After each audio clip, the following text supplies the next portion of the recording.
we all go through different seasons of our life. And in marriage, there's the dating, the courtship, and you get together, you in love, and then you have kids, and then the love fades, and you build your career, and you raise your kids, and then they leave home, and then you're in the empty nest, like me and my wife are. Some of you have raised your grandchildren. Some of you are facing serious illness and death, or have lost your spouse. And there's this, spring, summer, fall, and winter of our lives and our marriages. We all go through it. I don't know what season you're in. And then we all face challenges. We've all been facing the economy. I don't watch the news. I don't watch anything political on TV. I got friends that tell me what I need to know. And if a hurricane is coming, or if we have been bombed, or if a war is imminent, or a hurricane. But otherwise, I got more than I can deal with at the office and at my house.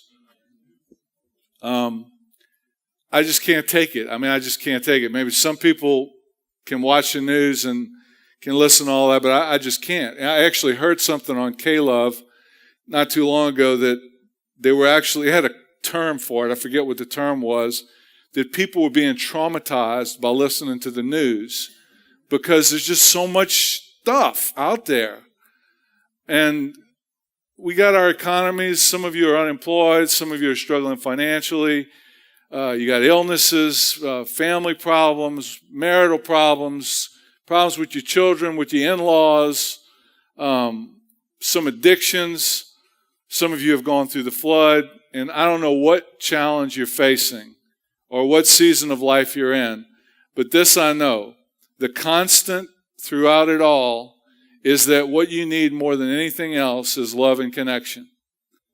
And while I may not be able to help you rebuild your house, I can help you keep your home intact if you listen to what I tell you today and Wednesday. And what I want to give you today, and what I want to share with you today, is what I've been learning for the last 3 years that's helping couples more than anything I've ever given them, and has helped me in my marriage, and I hope that it helps you. Even if you're not married, these principles apply throughout all relationships. So let me pray, and then we'll get started. Father, I thank you for this time together. Apparently you ordained it, and I don't know where these people are and what they need, but I pray that you would speak through me. Help me to slow my thought process down enough to hear your voice, to lead me in whatever direction you want me to go, that I might be your servant and help them. I pray, Holy Spirit, that you have your way, that you speak through me to encourage them, to bless them, to help them wherever they are, whatever they need. In Jesus' name, amen. So the very first point I want to make is that we were created to connect. And in order to speak on that, I want to show you a little video that was made a long time ago, but it's really powerful. It kind of speaks for itself. So the good is the connection. The bad is losing the connection, but being able to get it back. And the ugly, not being able to get back to being connected. In response to the loss of connection, what did the baby do? The first thing she did was she smiled, she pointed, tried to play patty cake, tried to get the mother's attention.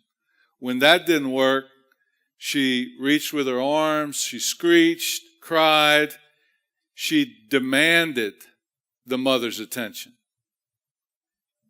And then finally turned away when it was too much and she couldn't take it anymore. She turned away, which is she disengaged. Just remember that. When she couldn't get the attention, she tried demanding it. And when that didn't work, she disengaged. She turned away. Our nervous systems, and you can tell it from watching this little baby, were designed to be captured by another nervous system. There's actually a part of the brain that doesn't develop unless it has another person that tunes in to it and reflects back to it what feelings are going on or communicates with it. If a person doesn't have a parent that knows how to tune in to them, they don't develop the way they're supposed to. They don't develop physiologically in their brain. Emotionally, they have problems. I mean, some of you have heard of attachment disorders when kids don't bond properly with their parents. They have all these problems, and part of it is not just a soul thing. It's not just a spiritual thing. It's a biological thing. The brain needs that connection, or else it doesn't work right. And psychologically, we need it, or we don't work right. What about marriage? This doesn't end in infancy. Even as adults, we need to feel connected and need a secure attachment. Just like this baby needed to develop and needs to develop a secure attachment with a parent in order to function well and to develop the way they're supposed to, we need, as adults, a secure attachment. That can be God, but it's our spouse. It can be a parent. It can be another person. When it's lost, we react in much the same way, only in more sophisticated versions. Some of us still do all the things that baby did. We try to play patty cake. We try to get our spouse's attention. When they don't pay attention, we cry, we mope, we get on our iPhone, we go over to the other side of the room. We demand, and when that doesn't work, we disengage or we withdraw. Some of us wish we could get the amount of attention that our pets get. Some of you wives wish you could get the amount of attention that your husband gives to his fishing reel or his motor in the garage. Some of you wish you could get your belly scratched a few times, just like that puppy dog that's in the middle of the bed. Or wish you could get the hugs that your little kids get that seem to have taken over your life. We all need that loving connection. And when we don't get it, we demand and we disengage. The problem is it's not often understood as a reaction to the loss of loving connection or an attempt to reconnect. A loving marriage was designed by God to be a covenant relationship. We all know this.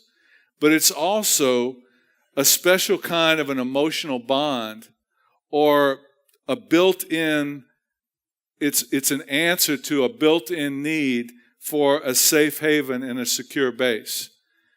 After creating the first human being, as recorded in Genesis 2:18, God said, "It's not good for the man to be alone. I will create a helper suitable for him." Some translations say helpmate. And, we think that God created the man and then he created the woman as the helpmate. When you look up that word helpmate, it's two words. It's two Hebrew words, ezer, E-Z-E-R, kenegdo, K-I-N-E-G-D-O. It's better translated sustainer, companion. And when you look up the word sustainer, that word is only used 20 times in the Old Testament. And every single time it's used, except this one, 19 out of the 20 times, it's used to describe the character of God that comes on the scene to save man from peril, that if God don't show up to save him, he perishes. And this one time, it's used to describe the creature that was created by God to help man to go through life, to sustain him, to be a companion. Not like hamburger helper or not like some little subservient creature that's going to help man do what man needs to do. And I know that because if you go back in Genesis chapter 1, where it says God created man in his own image, the word there for man is not man, it's mankind. It's humans. God created humans in his own image. Then it goes on to say male and female, he created them. And he said to them, be fruitful and multiply and go rule and subdue the earth. Not just to the man. He created us, and my point is, we need each other. It doesn't mean you need to get married, but we need each other. We are better together, just like the series, just like Brother Todd said. Consider what Jesus said about what is most important in life. Typically referred to the two great commandments, it also reveals our two greatest needs. In Mark chapter 12, verse 29 through 31, it goes, one of the scribes asked him, "What commandment is foremost of all?" Jesus answered, "The foremost is, you shall love the Lord your God with all your heart, with all your soul, with all your mind, and with all your strength. The second is this, you shall love your neighbor as yourself." So what is our greatest need? We're supposed to love God and love others as we love ourselves, but it also means that what we need most is the love of God and the love of others. See, we don't often teach what we need. We teach what we're supposed to do. Here it says love God and love others. If that's the commandment, it means that we also need the love of God and the love of others. If we're supposed to love others, we're an other to somebody else, which means they're supposed to love us. If it says, wives, respect your husband, it means the husband needs respect. If it says, husbands, love your wives, it means the wife needs love. If it says, encourage one another, it means we need encouragement. So we need love. We can't live without it. Our soul, which is referred to in the Bible as our heart, needs love just like our physical heart needs blood. Now, there are different types of blood, and when you have AB or A positive or A negative, you need that type of blood. It works that way with our soul too. There's men and women. We do love different. We do feelings different. There's different temperaments. You know, there's melancholies, cholerics, phlegmatics, supines, and I'm forgetting one, sanguines. We all need love and express it differently, but we all need it. Every single person in here needs love and connection.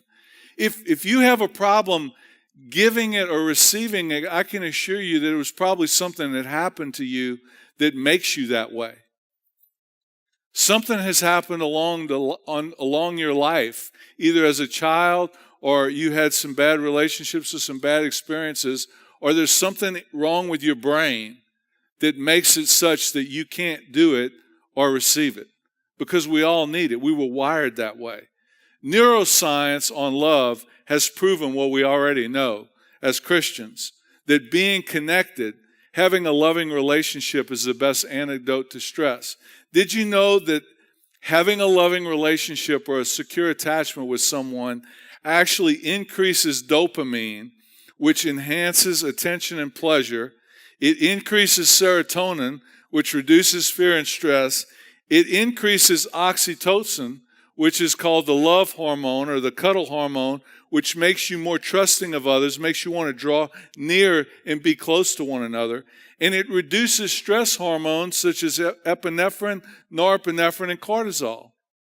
Many of the problems that we have with anxiety and depression are associated with these chemicals that get out of whack in our brain, and that's why people prescribe antidepressants and anti-anxiety medications to correct some of these things. The best antidote to these things, or the best medicine for it, is a loving connection with God and with others. Emotional connection with a loved one, we all know this, is also a potent source of resilience and strength. It's a common experience, isn't it, that when you feel loved and connected with someone, or you feel like someone loves you or believes in you, that you can do anything? It's just like a little kid that goes to a park, a toddler with its mother, and they're kind of timid.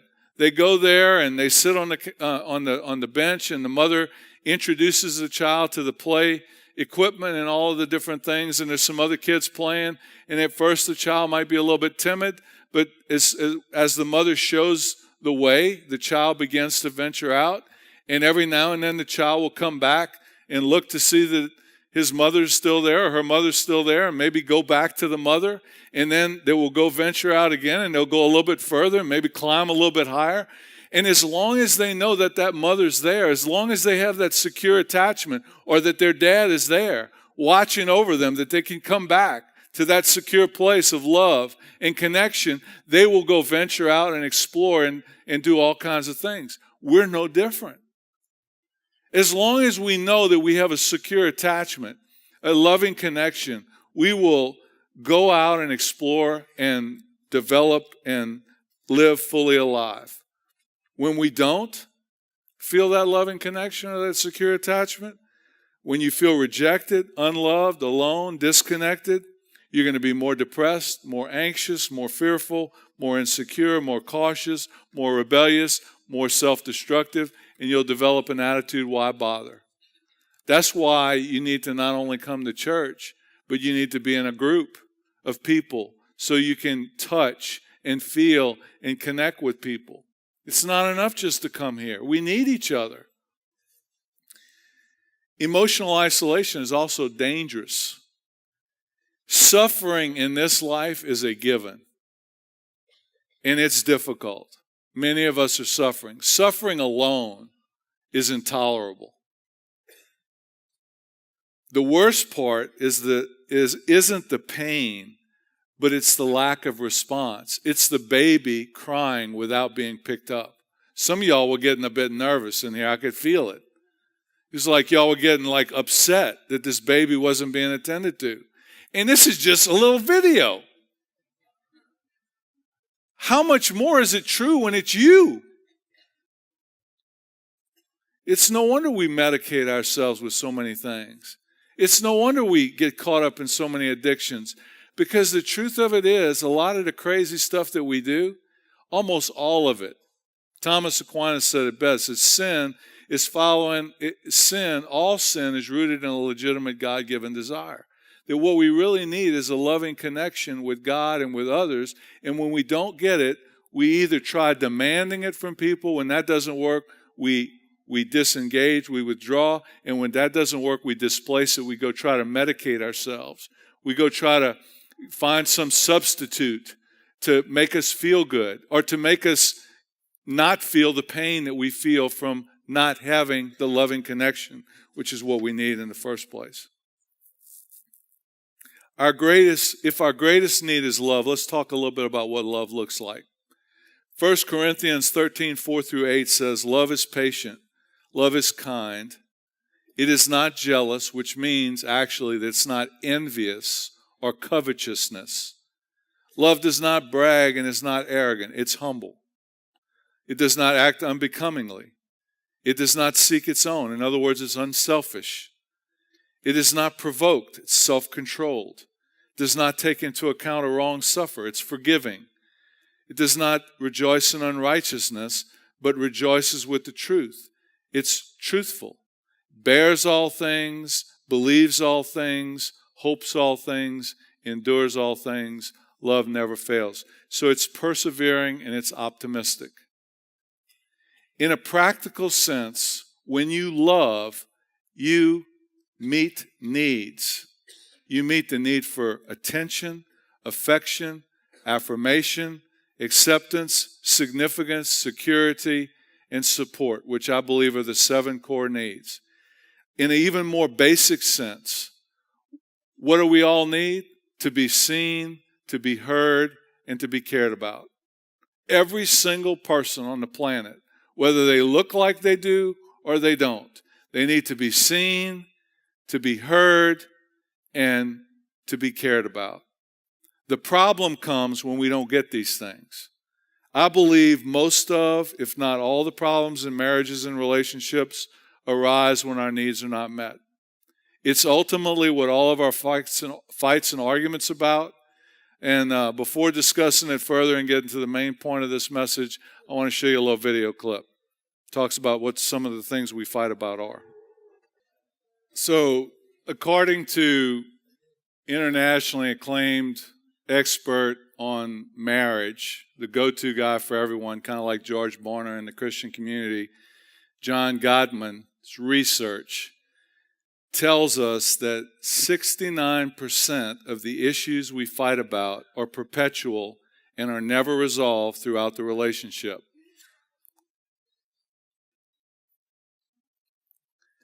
Let me read that again. This is for all of you who go to counseling or go to help for your marriage.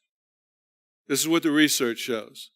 69% of the issues you're fighting about are perpetual, and they're never going to be resolved throughout the course of your marriage. Chances are what you're fighting over today, you're going to be annoyed with 20 years from now. When we were trying to decide how much wall to cut out of the rooms that were damaged, me and Michelle were arguing over it.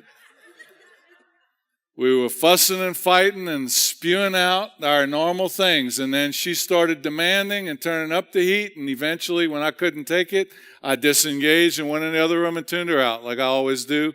That's our pattern for 32 years. So we're better at it now, but stress brings out the best and the worst of you. There's so much emphasis on fixing problems, and yet psychological research reveals advice is only 5 to 10% effective 5 to 10% of the time. The majority of issues cannot be fixed. It's the process of communication that matters. The point isn't to pay attention to the issues, but to instead focus on the emotional bond. It's essential to shift the level of communication from the surface topics and tune into our emotional connection. Deep down, we all want to trust that if we need our partner, he or she will be there for us. In the video, they started asking at the end, what are we fighting? Why are we fighting about this? Another way of saying it is, what are we really fighting about? And we're fighting about. If I'm saying that, 69% of the stuff you argue and fight about is never going to be resolved, then what's the hope? That if advice is only effective 5 to 10% of the time, that doesn't leave a whole lot of hope. But what I've learned, and what I'm learning more and more as I get older, is it's not about resolving all that stuff. Michelle and I still are not in agreement on what we should have done, how we should have done it, or what we're doing now. What's different is that we don't get so focused on that anymore that we lose sight of what's really important, which is that we're in this together. We may not agree on everything, but how do we stay connected? How do we continue to love one another in the midst of this chaos or this world that we live in? How do we stay in love in the midst of the war around us? How do we pull together and try to face this stress together and be in it together rather than fighting at each other? That's the trick. That's the thing you got to focus on. And that's the thing I'm going to show you how to deal with in the next 10 minutes. There's this thing I call it the dance of disconnection, which is what I've kind of alluded to already. When we are not seen, heard, and cared about, when we lose our connection to the one we love, we will typically do one of two things. One is we will fight. These are reactions to separation distress, if you want to call it. One is to fight. The other one is flight. The one who fights turns up the emotional heat. They will push, poke, demand, worry, fret, protest, confront, try to fix. They will pursue. The one on the other side, the flight, will turn off the emotional heat. They try to deny, dismiss, disengage, minimize, numb out, avoid, shut down, let the storm pass, withdraw. For our purposes, I want you to keep this as the pursuer and the withdrawer. One pursues, fights, the other one disengages, they withdraw. The problem is not that we do this, that some of us turn up the heat or turn down the heat.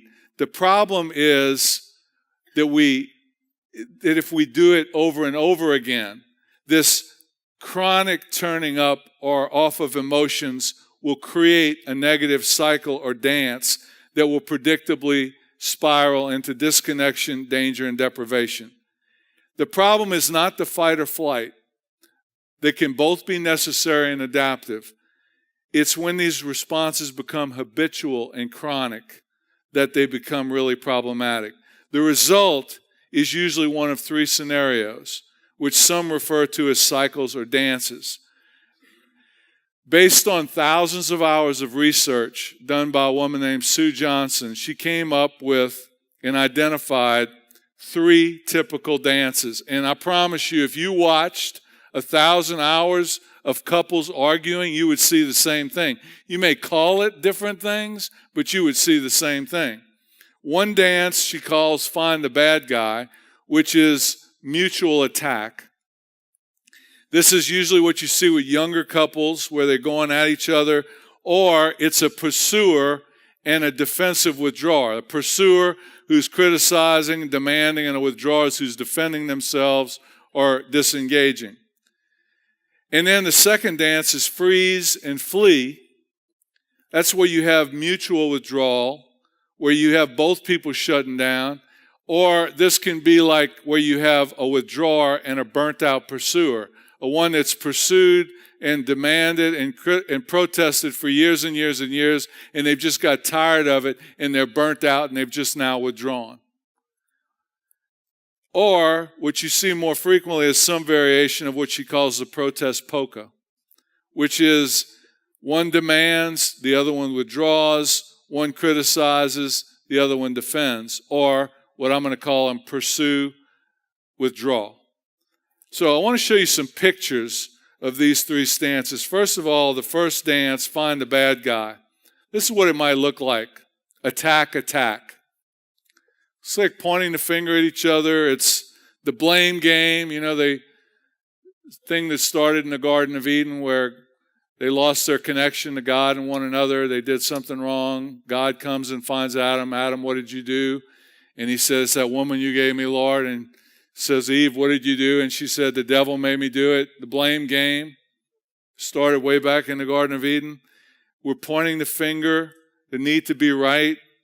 We're just arguing and fussing, both saying what we want to say, and neither one of us listening to the other one. Then there's freeze and flee.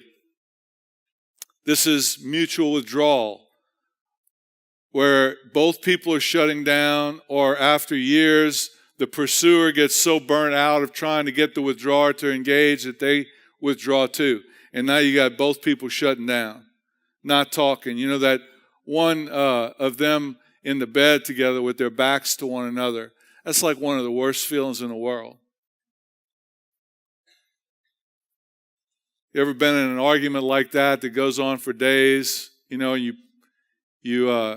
just so tired of it, you stick your toe over there just to see if they'll. You touch them with your hand, they slap it off. We used to have a bed that was so old, the one that we financed for 7 years when we got married. Finally got a good mattress, but it was just sagged in the middle because it was so old. Called it the reconciliation bed. We'd both try to get over to our sides, but we keep rolling back down to touch each other. We'd both be clinging on to the side of the mountain rather than come together. Then you got the protest polka. The first pictures you'll see, this is where you have the wife as the pursuer and the husband as the withdrawer. This is what it looks like. You just look at these pictures. I'm not going to tell you to say this out loud, but if you're a woman pursuer, if you're the woman and you are the one that is always protesting, always demanding, criticizing, trying to fight for things to be right, trying to get the other person to talk, this is you, and this is your husband if he's the withdrawer. The withdrawer is the one that stonewalls, that doesn't talk, doesn't want to hear it, tunes you out. The guy's got his fingers in his ears. Maybe this guy feels like the guy that's having his tie pulled. You're going to do what I say. This is the relationship where the wife feels like the mother and she feels like her husband's the little boy. that she's got to manage all the time. The critical parent and the rebellious teenager. This is the woman that says, I don't have 4 children, Dudley, I have 5. And this is the husband. You see that picture on the far left of you, or this side over here? The guy, it's like he's just so tired of hearing it. The guy is just tuned out. Jason Bourne with the hairdo, up here. Can you relate to any of these pictures? And then the next set of pictures is the same protest polka. This is the pursue withdrawer, but this is where you have the husband as the pursuer. And if you look real carefully, you can see there's 2 kind of guys here. There's the guy that's begging for his wife's attention, pleading. It looks like the guy that's too needy. And then there's the angry, kind of abusive guy where he's yelling and screaming at his wife. They're both same version, same thing. The guy here is trying to get his wife to talk, to get his wife to come forward, and she's shutting down. She's pulling away. She's giving him the cold shoulder.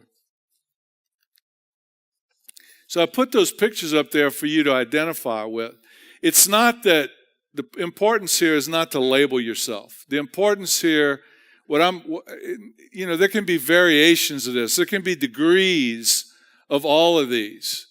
And this is just to help you to identify your style, your pattern, because if you can identify your pattern, you have hope of changing it. And the new lens that I want you to look at your relationship with is this, that whatever cycle, whatever dance you can identify with, the dance cycle is each partner's way of managing the disconnection between them while searching for closeness.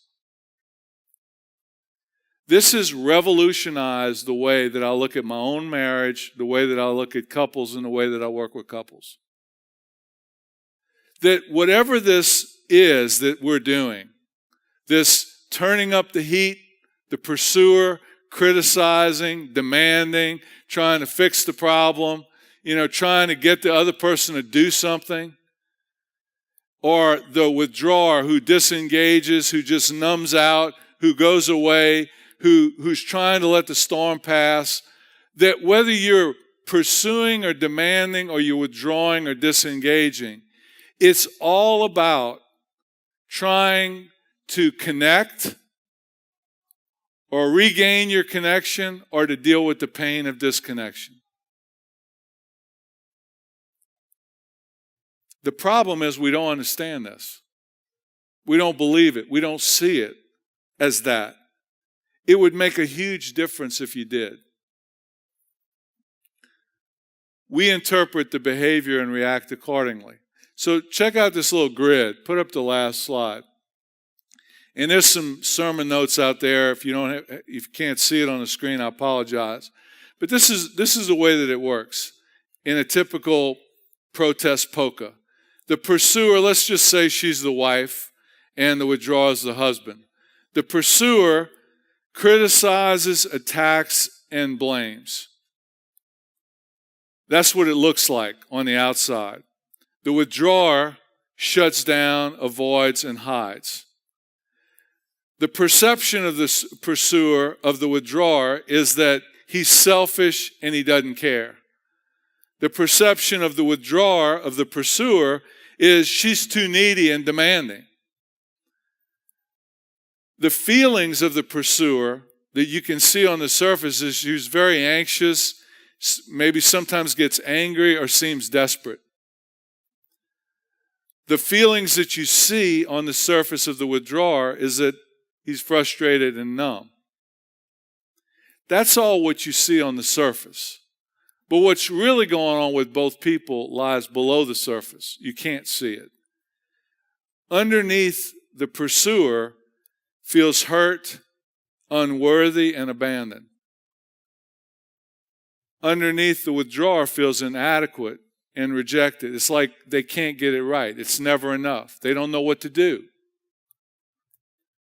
The core need of the pursuer is to feel significant and secure, to feel valued, and to feel safe and loving connection, the core need of the withdrawer is to be accepted and affirmed, to feel that they're accepted for who they are and to feel like they're good enough, to feel like they're okay, that they're doing a good job, that they're getting it right. So what happens is a stress comes, you lose your connection, and the pursuer, in order to get it back, turns up the heat. The withdrawer actually feels like this is making it worse, so they try to turn down the heat. The more they turn down the heat, the more they withdraw, the more the pursuer feels abandoned and desperate, the more louder they get. The louder they get, the more the withdrawer gets like they don't know what to do, and they feel like nothing they can say is going to make it better. They've tried talking before, and they try talking, and it gets worse, so they stop talking and they shut down. They want to let the storm pass. But when they shut down, the pursuer feels like, oh my God, they're leaving me, and this is getting worse now. It's like if they would just talk to me. So they try. They beat against the door. And then the withdrawer tries to leave the house. And the pursuer gets nervous and feels even more abandoned and goes and tries to keep him from leaving the house. And it goes on and on and on. But the truth of it is, the pursuer is just, they're fighting. They might be yelling and screaming and anxious and controlling and criticizing. But the truth of it is, they're just trying to reconnect. They're feeling like they've lost their connection and they're trying to get it back. The withdrawer is just trying to manage the pain of the disconnection. They're withdrawing not because they don't care, not because they're selfish, because they don't know what to do. Because every time they try to talk about it, it gets worse. And the worse it gets, the more disconnected they feel, so they withdraw. They shut down. When the truth of it is, both of them are reacting to the loss of connection. They're just trying to survive. So I have a little exercise for you when you go out there, and it's to dissect your dance.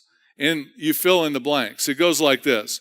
When my spouse is on her phone messing around on her Facebook, I often react by getting angry and pouting. I do this with the hope that she'll see that I'm upset, stop her Facebook, and pay attention to me. Now, which of you ladies, if your husband was pouting and brooding and depressed, would rather talk to him than your girlfriend on Facebook? Or it's like what I realize is the more I get like that, I realize the more that I get depressed and get angry and pout, the more she wants to be on her Facebook. The more she wants to be on her phone. The less she wants to be with me. I think she wants to do that more than me. And then we're more cut off from each other. The question is, what can we do when this cycle starts to help break the cycle, the pattern?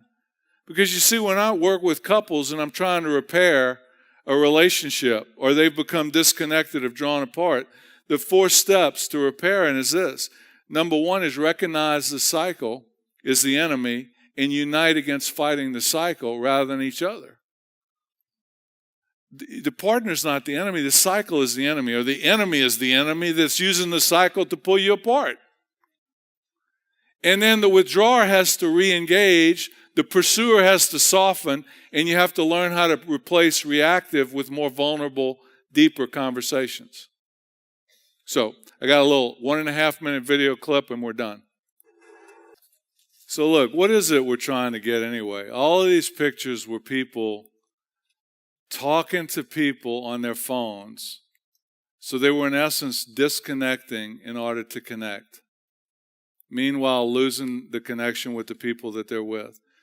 What is it that we all crave the most? It's love and connection. We all need it, but are we getting it? Are we really getting more of it through Facebook, texting, and social media? You can get some of that on Facebook, but is it really the same as a real live relationship? Does 400 friends on Facebook meet your need for human, loving connection the same as the person in front of you talking to you and touching you? It can meet some of your need, but it's not the same as a real live relationship. That's what we were made for. Many of us have settled for substitutes and counterfeits. And the truth of it is we often end up disconnecting in an attempt to connect or to deal with the pain of being disconnected. So, got some suggestions for you. Instead of texting them, call them. Or text them and say, call me. Don't have this big conversation on text. Not with me. I won't do it. Instead of emailing them, try writing a handwritten note. You remember those?